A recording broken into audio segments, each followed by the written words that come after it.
this is me, the cutest baby you've ever seen, right? Like, I'm freaking adorable. Okay, just kidding. I totally know I'm a huge alien and I'm a little cross-eyed in this picture. Anyways, my full name is Lauren Kobayashi Ryamaki, and I was born on August 11th, 1993, making me 22 right now. I was born into the loving family of Gail and Greg Ryamaki, aka Mom DIY and Dad DIY, my parental unit who are the bomb. Like, seriously, my parents are the best. I feel like a lot of kids can't say that, but I truly can. They even know how to Snapchat. Like, come on, those are some cool parents. I truly had an amazing childhood. I was an only child, so my parents could focus 100% of their time on putting me into giant snowsuits and pink sleds and making sure I didn't lose my mittens in the leaves. I spent my entire first 18 years of my life growing up in St. Catharines, Ontario, Canada. And as I went through old albums looking for pictures that describe my life, I found so many that were like hidden signs of the LaurDIY that was within me at an early age. I think I was probably too young to cut this box for myself, so Dad DIY did it for me, but this was totally my idea. And in like 50% of my childhood pictures, I'm covered in paint. I was also a really active kid growing up. I took swim lessons, skating, piano, and then later guitar lessons, and played a ton of sports. I always found I was a little above average, but never really excelled at any particular sport, except for running. I was good at running, but that got old after I barfed from nerves before a race one day. And I'm sorry, that was probably TMI. Alright, here comes the good stuff, the real awkward stages. Middle school. It seems like middle schoolers now wear Brandy Melville and can do their makeup better than me now, but I was the true awkward middle schooler. But I grew up with a great group of friends. This is Claire, Allie, Liz, Megan, and Sarah, my childhood best friends. My first school was a public school that only went up to grade 6, so here's me with some really questionable purple hair and equally, if not more, questionable outfit for grade 6 graduation. I won the French Award and the Female Athlete Award. Pretty cool, but NBD cause like grade 6. And seriously, my most valuable lesson learned was that I looked so terrible with box-dyed purple hair. My next school was a public school that was only 7th and 8th graders, and there is nothing more unfortunate than me in grade 7. And actually also grade 8. I feel like everyone has a time where they have bangs and hate their bangs, and this was my time. This was also my time to challenge myself in school, because I was a pretty smart kid and did well, so I decided to do the French immersion program where all my classes would be in French. These 2 years flew by, and I graduated with another unfortunate haircut and equally unfortunate outfit from grade 8. And I was valedictorian for the French immersion program and also Female Athlete of the Year. But seriously, don't worry, these awards all stop in high school. And high school was no different for me than I'm sure it is for you, except we had Razr cell phones instead of iPhones. I had a main group of friends, but like any high schooler, I hated school, was always drowning in homework, and had mean girls in my grade. Basically dying to escape into the real world. And yes, I totally still have my high school Razr phone because it may have taken me a little longer to text on this keypad, but come on, like look at it, it's so cool. And I went to semi-formal. This was my first high school boyfriend who was nice but had a psycho dog. And this is me at prom with my next boyfriend, Baz, who you guys know. And prom was okay, it was kind of overrated, but I finally learned how to do my hair and pick an outfit by this time. One of the girls in my prom limo punched her boyfriend in the face by the end of the night, and we all just kind of decided to just go home after that. Totally overrated.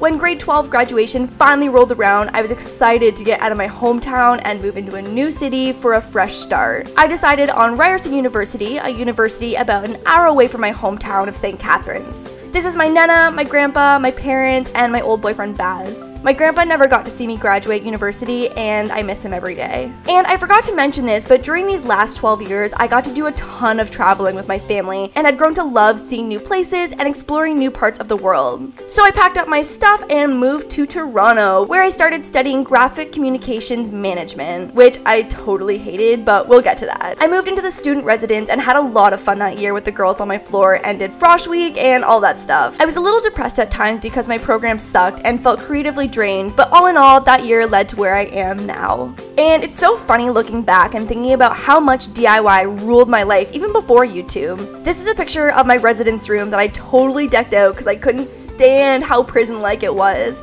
It was definitely still a prison after it got the LaurDIY makeover, but definitely less prison-like. Anyways, my hate for the program and lack of creativity in my life led me to start Googling how to start a website. I wanted to create, and I was going to learn how to create and share it with the world. This is where my first website, Desire and Inspire, was born. 4 years ago, I had no idea that I had just made the best decision of my life. This blog was my creative freedom, my liberation from the driest schoolwork I could ever describe to you. It was my passion, my favorite hobby, and gave me a reason to wake up every day. This blog turned into a YouTube channel, and I uploaded my first video, my second, third, fourth, and fifth. I hit 5,000 subscribers, I hit 10,000, 50,000, and I thought to myself that there was no way in this universe that 500,000 people have made the conscious decision to subscribe to my DIY videos. But I was wrong. Our DIY family hit 1 million, and today, 4 years later, we're over 3 million pretty little LAUR strong, and I could not even describe to you how much this family means to me. You truly give me purpose, and I cannot thank you enough. University, all actual schoolwork aside, was a really good time. I was constantly overworked and stressed trying to hand in assignments on time and upload videos every week, but I made some lifelong friends that I'll never forget and got to experience living in Toronto for 4 amazing years. I also lived in 4 different apartments in this time and had the best luck with some awesome roommates. I made a lifelong friend in the process. This is Sarah. She's my favorite person, and I still crack up thinking about some of the good times we had in this crappy apartment. We didn't want to move out of our apartment, but we also didn't enjoy the cockroaches that had moved into our unit over the summer. We were devastated and also slightly scarred by the cockroaches. My next apartment was the condo you guys have grown to know and love, and was my first time ever living alone. I learned a lot about myself and also my tendency to binge watch terrible shows on Netflix when I have no one around to judge me. Seriously, like so much Bachelor and Real World was watched in this time. These 4 years in university flew by. It actually scares me to think about how fast this part of my life went. So many all-nighters finishing papers, cramming for exams, and banging my head against my desk because I will never understand accounting or the print industry. But graduation, I finally made it. These are some of the people that got me through my program and made it bearable. There were so many times I wanted to drop out, but I'm glad I stuck to it and now have a Bachelor of Technology with my name on it. But like, expensive piece of paper though, man, like dang. And with graduation came full-time YouTube. I could finally find enough hours in a day to sleep 7 hours, eat 3 meals, and make a video every week. This was such an insane milestone for me and transitional point in my life. And with all this free time, I could finally say yes to the opportunities that were knocking on my door. I made my first trip to LA the summer before, and I was dying to go back. I went on stage at FanFest Toronto in front of like 10,000 people, and also met 2 new friends, Alex Wasabi and Fuzi, aka FuziTube. The day I graduated university, I can't even describe to you how much things changed. The year between then and now, I went back and forth to LA to work with some of my dream brands and do collabs with YouTubers I had admired for years. I was addicted to the YouTube community, and it truly ignited a new level of passion behind making videos and being around these creators who were equally driven and doing amazing things. This year was also the year of travel. I had an epic adventure in Vancouver, BC with my high school friend Tyler. I went to New York, to LA a handful of times, and the most unreal trip to Tokyo to film with Disney. These past years were also the years that I conquered my anxiety. I wasn't sure if I wanted to include this in the video because everything has been pretty sunshines and rainbows so far, but when I first moved to Toronto, I was diagnosed with a general anxiety disorder, and it literally paralyzed my life to the point where I couldn't leave my room. I found the right help and the right medication to get myself back in control of my mind within the following years, and have been building my confidence around anxiety every single day. The phrase, take one day at a time, is truly something I live by when coping with anxiety. And to be honest, I couldn't have done any of this or be where I am without you guys and the support of my friends and family. I owe everything I have to you. This is Angela, Sarah, and Haley. These girls have been my anchors for everything, and I wouldn't be who I am today without their influence. And a weird thing about sharing your life online is that everyone knows about your love life too. Baz and I broke up about a year ago and are still friends, and I never believed in being friends with exes, but we truly are on great terms. We chat from time to time just to check in. Alex and I started dating in November, and the adventures have not stopped. We both love to travel, and in the short 6 months have seen Washington, D.C., New York, Niagara Falls, Miami, and Hawaii together. He makes me laugh in a way no one has before, and I can't wait to go on our next adventure. And as for what's next, these next few years are going to be a new chapter of my life and a new adventure that I'm so excited to take you guys on. The LaurDIY headquarters is going to officially be half in LA. If you guys have been part of the family for a while, you know how much of a city girl I am. The hustle and bustle of Toronto will always be home for me. But you also know how happy I am when when I'm in the sun and by the beach and also near the YouTube community. These next coming years, I've decided that I need both in my life to be happy. So this month, I'm packing my bags and settling half of my life into a new home in LA, something I never dreamed would ever be possible for me. I'm excited to be closer to the community of people who share the same love for what I do and for the collabs and opportunities that are to come. The best part of this next chapter is that I found a way to have homes in both Toronto and LA so I can split my time and be where I need to be when I want to be there. These next few months are going to be scary for me, but I once heard a quote, "Life begins at the end of your comfort zone," and I'm ready to push my boundaries. I'm 49% scared and 51% excited, but I know I'll always have the pretty little LAUR's fam to fall back on for support, and I can't wait to start this next chapter of my life with you guys. So I hope you guys enjoyed this new updated Draw My Life. I figured a lot has changed since I uploaded my last Draw My Life, which was in like 2012 or 2013. Either way, it was a long time ago, and please do me a solid and do not watch that video.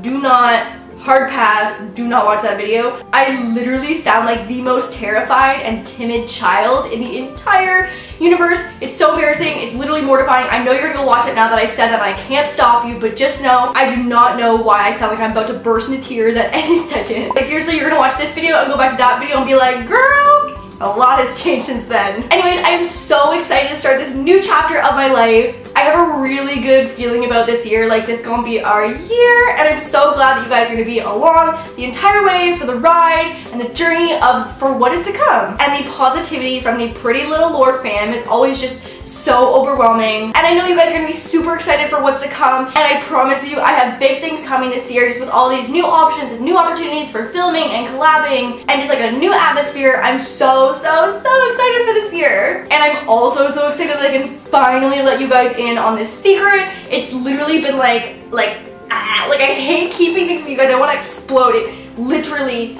kills me inside. So I finally get to tell you, and I'm excited. I'm sure you guys are excited. I'm super happy, and this year is gonna be awesome. Guys, I don't have winged eyeliner on, and I'm feeling not like LaurDIY today. It's kind of weird. So anyways, I hope you guys enjoyed this Draw My Life. I had so much fun putting this together. I know it's a little bit different than how a lot of people did their Draw My Lives, and even compared to my old Draw My Life that I did on a whiteboard, this one's a little more LaurDIY. I feel like I had so much fun putting it together for you guys. So I hope you enjoyed it, and I will see you next Sunday for another DIY. Love you guys!